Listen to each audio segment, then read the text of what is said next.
welcome everybody to Tuesdays with Torah. It's that time of the year again. First of all, I'm looking to see who's the sponsorship, and it says suspended.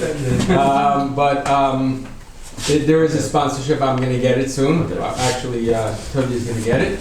Oh, thank you. Chaim got it. Sponsored by Yachts, our very own Yachts and Miriam Spiro. In what?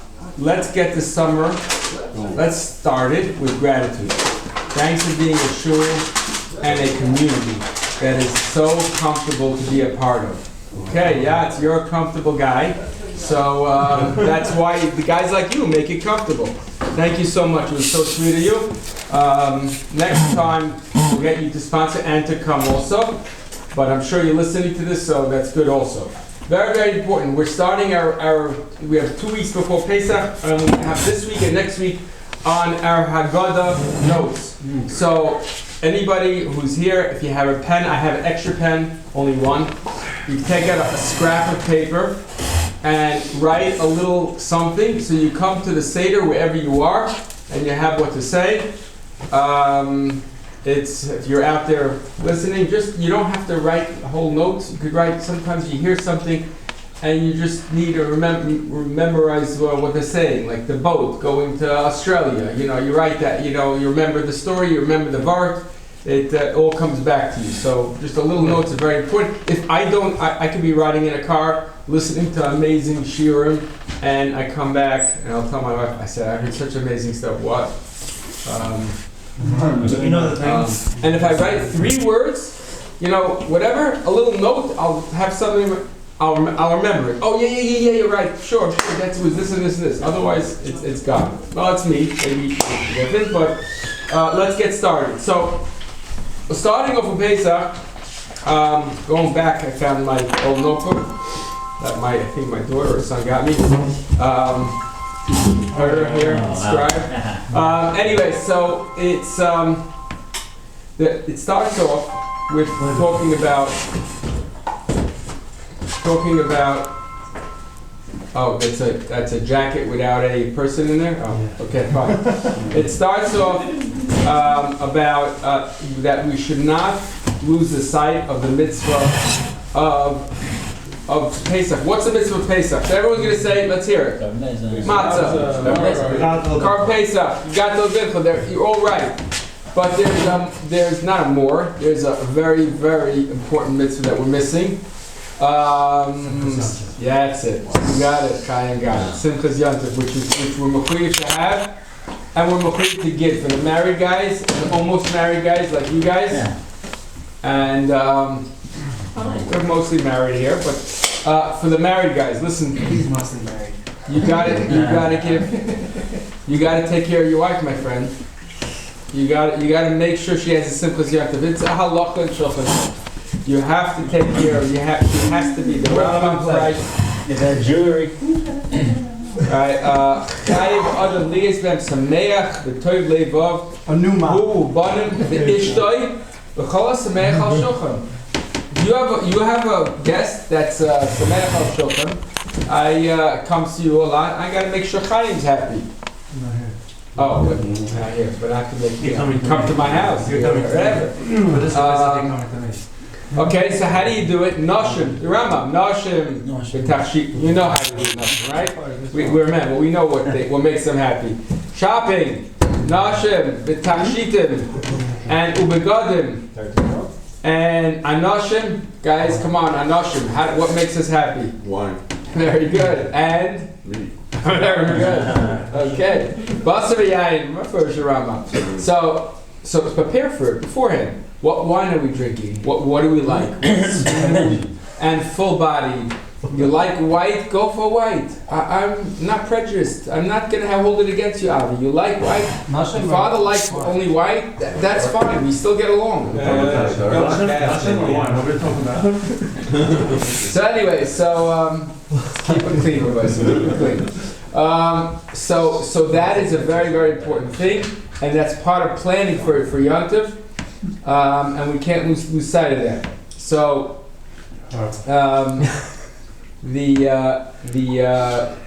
what should we call it?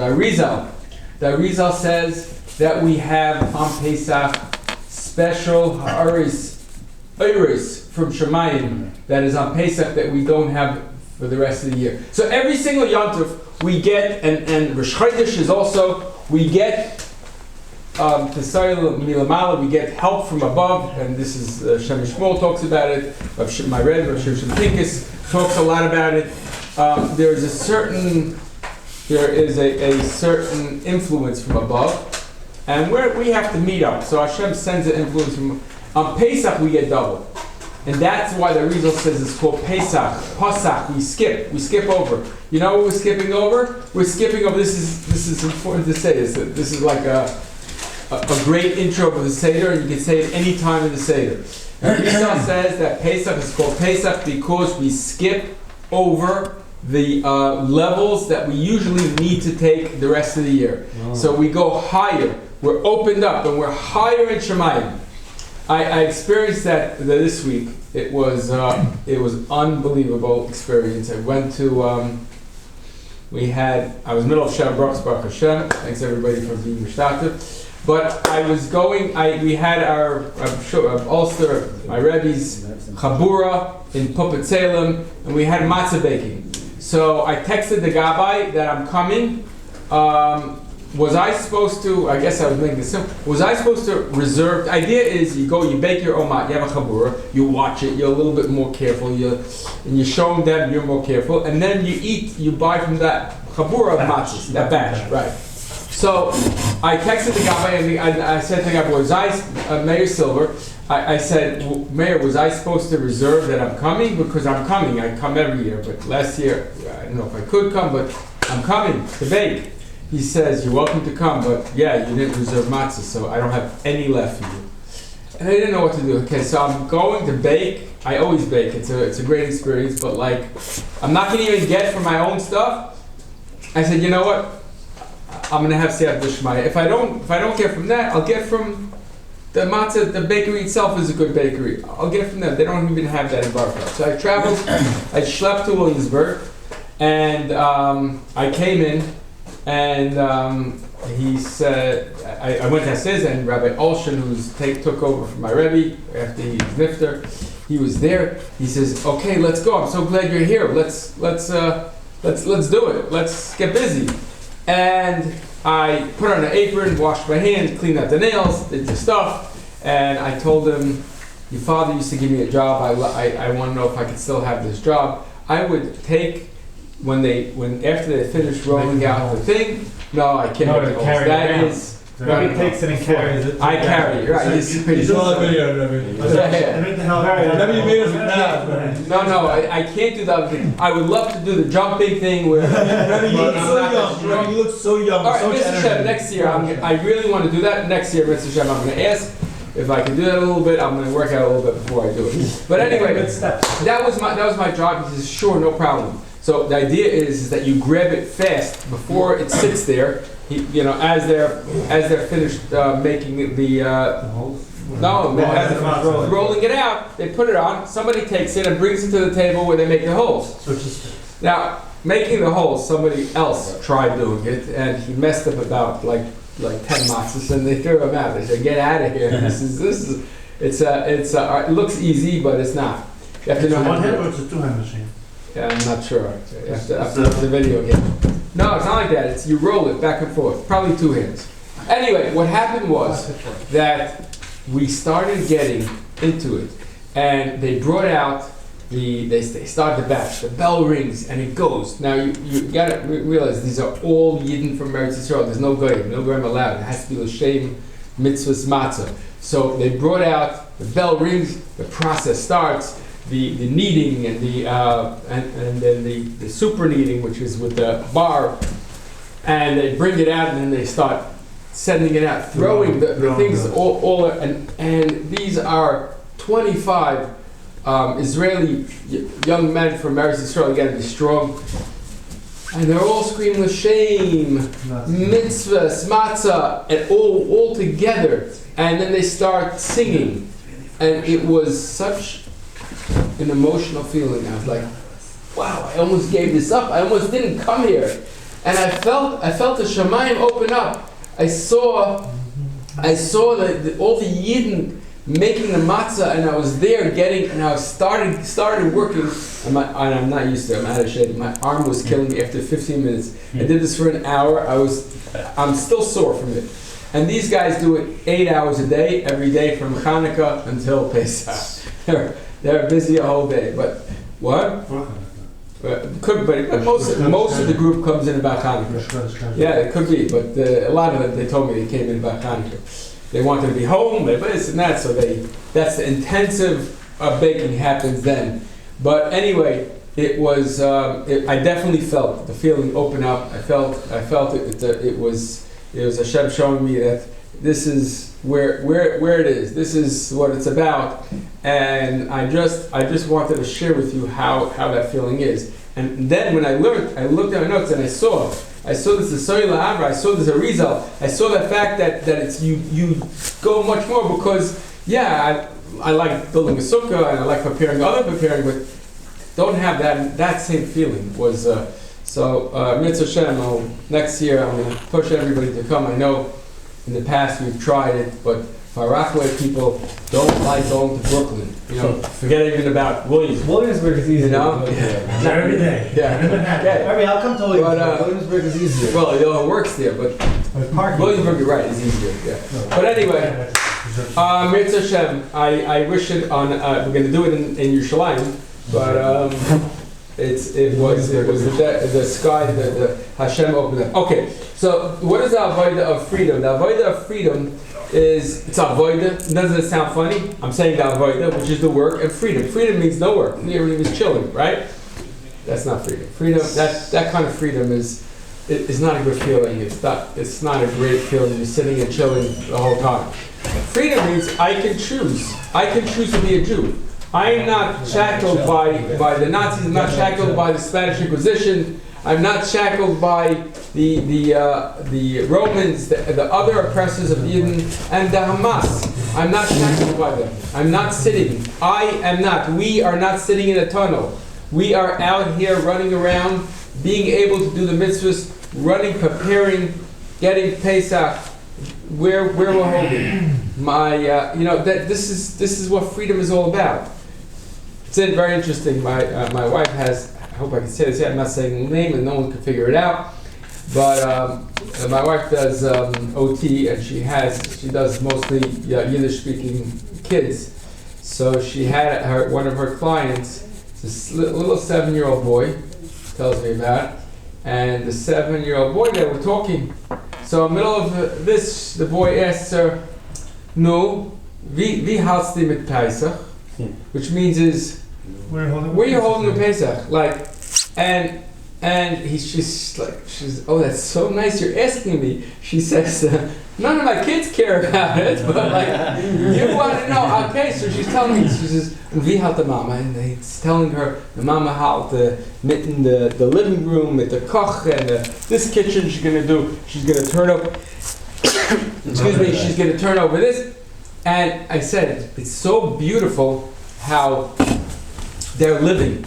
These kids, they're living in Pesach. This we lost it with our programs and our vacations and it's all nice. But when you live in it, this is where she hears about it all day. So of course you're going to see another lady. You're going to ask my mama, my aunt, is this? They're all. I know where everybody's holding. I want to know where you're holding, and that's freedom. That is terrorist. That is that we're able to do this. We're able to live in this kind of world. And what's also avodah of freedom is breaking free. And that's why we don't eat chametz. And we take away chametz. Something that we're so used to every day, we say, stop, we're not doing it for 7 days. We're gonna be gluten free, right? For us that like sandwiches and like pretzels and like cakes, it's very difficult. But we do it. We do it for 7 days and it's not a problem. What's the idea? Why is that freedom? It's because we're not tied, we're not shackled to that food that we're so used to. And the idea of Pesach is to say, you know what? We're not going to be tied to anything we're tied to. We're not going to be tied to sleeping late. We're not going to be tied to watching Netflix every single night for 4 or 5 hours. I'm not possible. I'm not going to be tied to procrastinating a whole day and putting on Twitter at late. Or I'm not going to be tied to all these things that I'm tied to. I'm going to break free, and that is real freedom. That is freedom, a beautiful pshat, and it's something to take with us to Pesach. Keneged Arba Banim. Okay, we're going to get into a little bit more into the Keneged Arba Banim. What do we have to do? The avodah is to talk their language. That's what the Torah is telling us. Keneged Arba Banim. Don't talk to this one like you talk to that one. You have a twin. One twin is not the same, Abi. You got to make sure to know that this twin is different than the other one. Right? Well, I don't care if they look alike. No, they let me know it. Yeah, all right.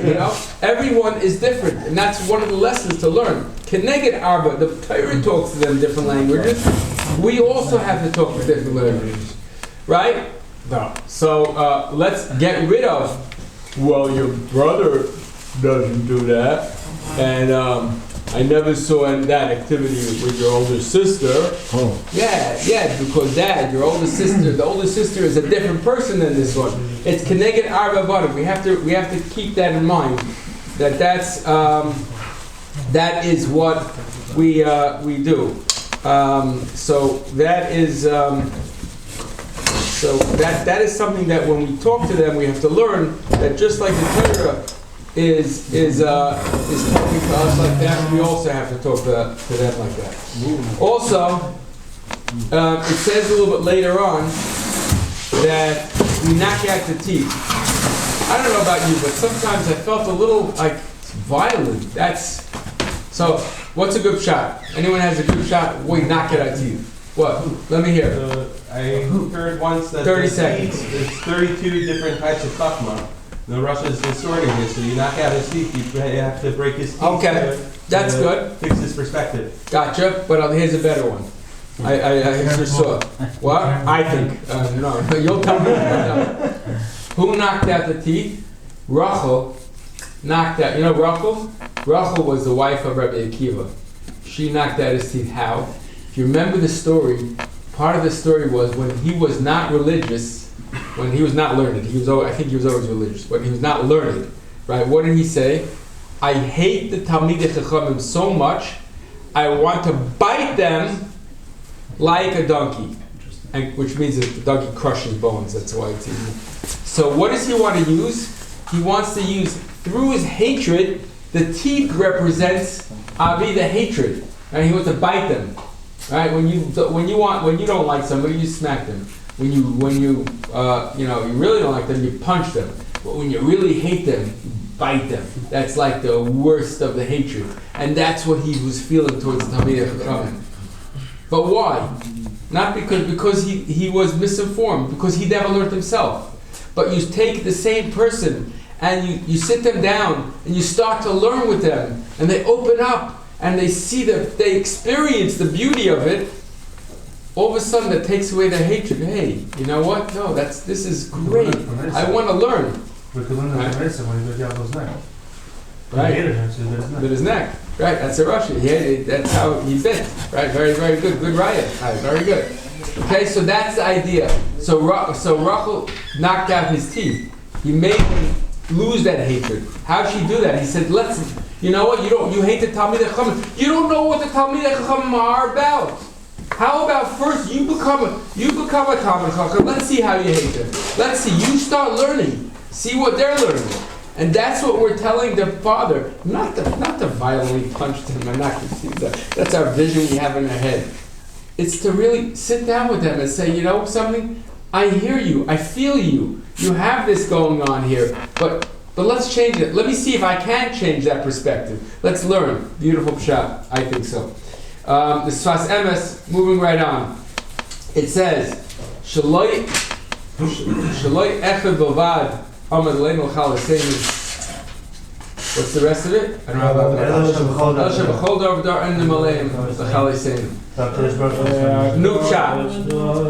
right? Matzilein miyadav. So what does it mean? Shaloi echad bovad. What does that mean? What it means is the Sfas Emes says a gorgeous pshat. It's worth listening to this. He says very simple. He says it means that not we weren't together. Shaloi echad bovad. We weren't. That's why the goyim had a koyach. Shaloi echad. United. We weren't echad. Shaloi echad. We weren't echad. Also, like, not, like, Right. echad b'vad. Right. Both singular. We weren't together, and that's why the goyim have had the opportunity. That's why if we're fighting what's going on in Eretz Yisrael, and we're going to still fight with them, and we're still at this time, it's a travesty. It's terrible. And then you don't agree with some, don't go. You don't want to, but stop the fighting. We have to stop the fighting. And if we stop the fighting and we're together, then there's no Hamas anymore. There's nothing. There's no Hezbollah, like they say in Americans. There's nothing. They're gone because we have the ability to beat them when we're together. Like the first base of Mikdash, we were together. It wasn't. They have no chance. So that's a beautiful shot. The Yisod Yosef says a beautiful shot. The Yisod Yosef says as follows. He says that I have to read it to you from Haggadah. The Yisod Yosef says that it's a very, very big skula to actually prepare for the Pesach, because with Pesach, I have to find this, with Pesach, if we actually prepare for Pesach, there it is, hang on a second, if we actually prepare for Pesach, then we're going to have a special segula that nobody can harm us. He says as follows. He says that if he guarantees anyone that does the Seder without laziness or anger, and it's not easy because it's tough, right? No laziness and no anger, and you do it with love and simcha. But listen, so that's hard, not easy. I'm not saying it's easy, but the hardest part is the simcha. It's like, oh, come on, like you're up late the night before and this and that, you're so tired. I gotta be happy also? Yeah, you gotta be happy also. We'll merit to be safe. The Shechina will spread its wings on him and protect him. And listen to the last Yisod, last promise. He's gonna merit Nisim throughout the year. So I had Nisim throughout the year. I was like, when I saw this, I said, wow, I must have did Pesach, but then we don't think like that, because everything that we get is matnas chinam. Nothing is our own scores. But this is worth it. This is definitely something that is worth pushing ourselves to have that alarcity. How do you say it? Alacrity. Thank you. And we merit these things. Okay. So. Moving right on, this is very, very important. Rabbi Yaakov Kamenetsky says, again, talking about Keneged Arba Banim, another shot Rabbi Yaakov Kamenetsky, he says in the Gedolim Haggadah I saw, he says as follows, he says, when Keneged Arba Banim also means is that be very careful how you label your child. Do not label them. Don't say I have the Asha, I have this one. Because every single one of your children can well be the Chacham. He says, what's the Raya? The Raya is as follows. He says, because there's a halach in Shulchan Aruch that says that you're not supposed to give your baby. I'm talking about nowadays. Now, born now. Mitzvah Shem, you have a kid, and let's say your wife wants to go on vacation with her friends, and you give the baby, or you want to go with her, whatever, you give the baby to somebody, then, and you tell the guy, it's a guy, you tell him to nurse, you're not supposed to do it. Shulchan Aruch brings a raya from Moshe Rabbeinu. But Moshe Rabbeinu, if you look at Rashi, why didn't he want, because Rashi says, because a pesh, a dibar, face to face with the Eibishter that talked face to face with the Eibishter. Parim in Hashem, he's going to eat from the non-kosher milk. So the Shulchan Aruch brings a raya for us. The question is, Rebbe says, that's Moshe Rabbeinu, not us. Not, Even the Torah says there was no one like Moshe, though. Right, the Torah says no one wants, so that's different, exactly, very good point. If there's nobody like Moshe, we're not Moshe, we ain't going to be like Moshe, I guarantee you. How do you bring a riot for Moshe? The answer of Yaakov says is you see that every single baby has the potential to be like Moshe. And that's why you can't even give them milk. Because yes, even that baby can speak to Hashem, can learn Hashem, can be a great person, and it doesn't pass for that baby to have it. Then he brings another raya, but the point is, he says, never label your children. There's no such thing. You don't have a chacham, you don't have a tom, you don't have a shady. You have potential chacham. That's for the friends. Right. Yes. And I want to end off with what is so special about the chacham. Why does it say chacham? Why is one of the kids chacham? By the way, it always bothered me, like, you have a kid that's in yeshiva, and the Rebbe calls up, he's not learning so good. I always ask this, my personal pet peeve.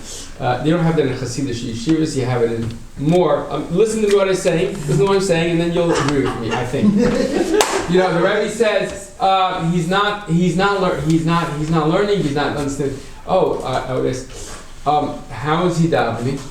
Oh, he davens beautifully. Erlich, he's with kavanah, nice. He's there. How is he behaving? Oh, he has such midas. He talks to his friends and he's quietly in class. And how's his derech eretz? He talks so beautifully to the rabbeim. He talks so nicely to his friends. He has midas and he has erlichkeit. He's the Vegas with the Rabbi Shalom. But why did I get the call? The call is because he's not learning good. He's not getting the shir or whatever. He's not chazering. He's not. There's so many more things. But that's Lativ Yeshivas, and it is what it is. But I hear it. But the question is, what is so important? Why is he called a chacham? He should be called a tzaddik. Echad tzaddik, echad rasha, echad sheni ve'yasha. Why chacham? What's so? This is my own. So not my own. It's because no, but by Hasidim, if the guy's erlich, he's davening, he's a little bit more giving. Yeah. Okay. Anyway, am I right? Why is it called a chacham? What's so special about chacham? So very fun. Smart. The chacham is righteous.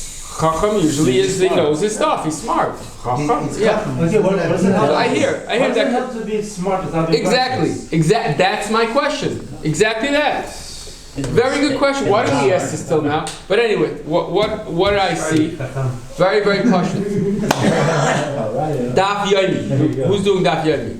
Very good. 2 days ago. I'm going to say. Remember this story. 2 days ago. 2 days ago. Daf Yomi. Tzaddik or Tzaddik? I forgot the numbers. Okay, but 2 days ago the Gemara had a story. The Gemara said, first a statement. The Gemara said that Yidden, even when they're down and up, this is a riot to American, to the anti-Semites, they're all right about this, is that we run the world. He said, even in Gullus, because they're smart, and it doesn't mean necessarily they use their head, they use their brains, and they rise above, and they become leaders of that generation. So they're supposed to be in Gullus, we're supposed to be like the lowliest, but we're here we are in Gullus, and here we are, the top 2% of society, doctors, lawyers, and everything like that. Why? Because we take our minds and we use it to figure things out. And he says a story.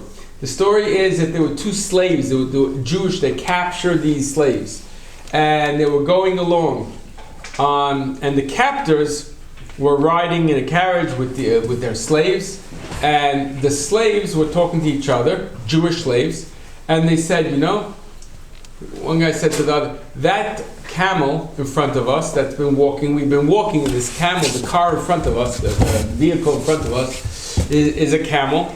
The camel is blind in one eye. The camel has two flasks on his back. One of the flasks has wine and one of the flasks has oil. The camel has two people working, two riders on it also with all the stuff. One of them is Jewish and one of them is not. So the captive, the master turns to his slaves. You guys are, I'm Shea Erev. You have such stiff necks. What are you saying such stupidity for?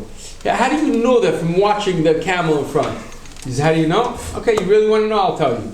He says because camel eats what he sees. That's an animal. Animal eats what he sees. And I'm noticing that he's only eating from one side, and the other side is lush grass, both sides, and he's just eating from one side. Obviously, he doesn't see the other side. It's just as lush. He's not eating from the other side, so he's blind in one eye.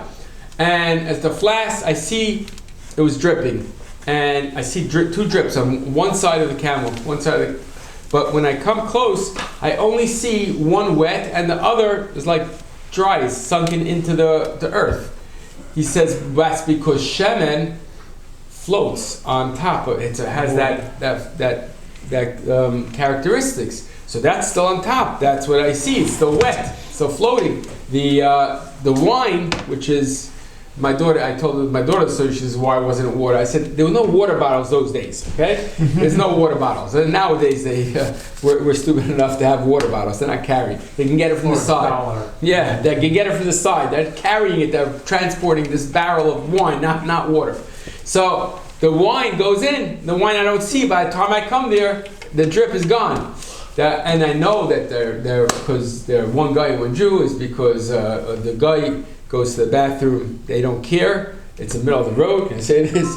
They go in the middle of the road, and the Jew is by Shonim, b'nei by Shonim. They go on the side of the road. So there's only one person going in the middle. One's Jew, one's... Oh, come on, this is ridiculous. He said, but the guy was bothering him, like whatever. He goes, okay, wait right here. He runs up, he gallops up, he goes to the guy, and he goes up and he says that we're davening right now. He goes up and he says to him, what's the story? Where are you guys coming from? What are you carrying and what are you doing and what's it? And he starts asking them a question, is your camel blind? And he said, yeah, sure, it's blind. What are you carrying? He tells him wine, oil, what denomination are you? I'm Jewish, he's Arabic. He runs back, he brings them home. He tells them, he kisses them on the head, and he tells them, wow, you people are amazing. And he gives them a whole meal, and he says, I cannot enslave people who are much smarter than me. And he lets them go. This is the answer. What's the point? The point is that a Yid uses the brains, and not chill. We're not just chillers. We're using it for good things. We're not just taking one of the characteristics of a Yid is we're not just going through life with a beer can. Yeah, we'll have the beer, but we're thinking while we're drinking the beer. We're using our minds. We're learning. We're contemplating. We're understanding. We're always growing. And part of growing is chachma. Chachma is not knowing things, is learning things. We always want to learn, and that is the significance of what a child is doing. If you see a child as a chacham, he's a Jewish child. He's somebody who's going to be big because he always wants to learn. And that's the blessing that we say, that we want to give them to learn. We want them to grow. We want our kids to be chachamim, and we want to make sure that at the Seder night, we're going to treat our kids and give them the Masorah, that they're going to feel that, I'll end up with this quick story even though it's late. The story is that there was a transport, the kinder transport, that was during the Holocaust. They were allowed to have 1,000 kids that were saved. One of the children was a peasant's son. He was not very religious, but this child went from Austria, London, and he ended up in Eretz Yisrael as a tremendous Rosh Hashiva. And they asked him what happened. And he says, my father was a peasant, never learned. But when the train came and they took me, he ran after me and he said goodbye. And he said to me, mein Kind, seid a gitte Yid. Vergess nicht. Don't ever forget. Always remain wherever you go. Always remain a gitte Yid. And he said, and then the train started going. And he's running, and every time he catches up to me, he sees by the window, he says, Chayimke, seid a gitte Yid. And then one time he trips, and he gets up, but he couldn't make it to the window, and he watches as his father is mouthing the words, Zayt Gita Yid. And that's the memory he had of his father. It's the last time he saw his father. And he says, many things happened. I was alone. I was very, very difficult lives. And I had many desires to go out. And I had opportunities to go to university and to go places where I shouldn't be. But that memory of my father, of Zayt Gita Yid, lasted and was etched in my mind. And I said, no, that's not a Gita Yid. Doing that would not make me a Gita Yid. And I said, by going to yeshiva, sticking it out, doing the right thing, that's a Gita Yid. The Seder night is a time when we have that opportunity to tell our children, Zayt Gita Yid. They see that, they remember that. Everyone remembers a Seder. That's something that they're going to always remember. Girls, boys, they're going to remember it, even the twins. We're going to remember that Seder as a young child, that whatever we say to them. Let's make it count. Let's show them that we're talking their language, and all these words are nice, but if you only have a 3-year-old, I urge you not to say it. Say to them the story, bring out the frogs, bring out the play, give it to them in their language, and in Mitzvah Hashem, we should see tremendous Mesira, we should do of the flame of the Torah that's passed on through this night. Continuation next week.